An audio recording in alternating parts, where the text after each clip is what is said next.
ನಾನು ಅದಕ್ಕೆ ಹೇಳ್ತೀನಲ್ಲ, ಕಮಲ ಚಿಹ್ನೆ ಅನ್ನೋದಕ್ಕಿಂತನೂ ಭಾರತೀಯ ಜನತಾ ಪಾರ್ಟಿಯಲ್ಲಿರೋಂಥ ಶುದ್ಧೀಕರಣ ಆಗಬೇಕು ಅನ್ನೋಂಥ ಹೋರಾಟ ನಾನು ಮಾಡ್ಕೊಂಡು ಹೊರಟಿದ್ದಲ್ಲ, ಇದು ನನಗೆ ತುಂಬ ಸಂತೋಷ. ನಾನು ಒಬ್ಬನೇ ಅಲ್ಲ, ಇಡೀ ಕರ್ನಾಟಕ ರಾಜ್ಯದ ಪಕ್ಷ ಕಟ್ಟಿರೋಂಥ ಎಲ್ಲರೂ ನನಗೆ ಈ ವಿಚಾರದಲ್ಲಿ ಮೇಲೆ ಹೊಗಳ್ತಾ ಇದ್ದಾರೆ. ಯಾವುದೇ ಕಾರಣಕ್ಕೂ ವಾಪಸ್ ತೊಗೋಬೇಡಿ. ಒಂದು ಕಡೆ ವಿಜೇಂದ್ರ, ಯಡಿಯೂರಪ್ಪ, ರಾಘವೇಂದ್ರ ವಾಪಸ್ ತೊಗೋತಾರೆ ಅಂತ ಸುಳ್ಳು ಹೇಳ್ತಾ ಇದ್ದರೆ, ಇಡೀ ರಾಜ್ಯದ ಪಕ್ಷ ಕಟ್ಟಿರೋಂಥ ಕಾರ್ಯಕರ್ತರು, ಹಿರಿಯರು, ನೀವು ವಾಪಸ್ ತೊಗೋಬೇಡಿ, ನಿಮ್ಮ ಜೊತೆ ನಾವಿದ್ದೇವೆ ಅಂತ ಹೇಳ್ತಾ ಬಂದಿದ್ದಾರೆ. ಹಾಗಾಗಿ ಇದು ತಾತ್ಕಾಲಿಕ.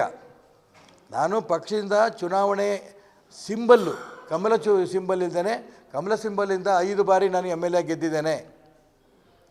ಹಾಗಾಗಿ ಈಗ ಸಿಂಬಲ್ ಇಲ್ಲ ಕಮಲ ಅನ್ನೋದೊಂದು ಬಿಟ್ಟರೆ ನನಗೆ ರೈತ ಸಿಕ್ಕಿದೆಯಲ್ಲ, ಈ ರೈತನ ಹೆಸರು ಇಟ್ಕೊಂಡು ಹೊರಡ್ತೀನಿ. ಈಗ ನನಗೆ ತುಂಬ ಸಂತೋಷ ಇದೆ.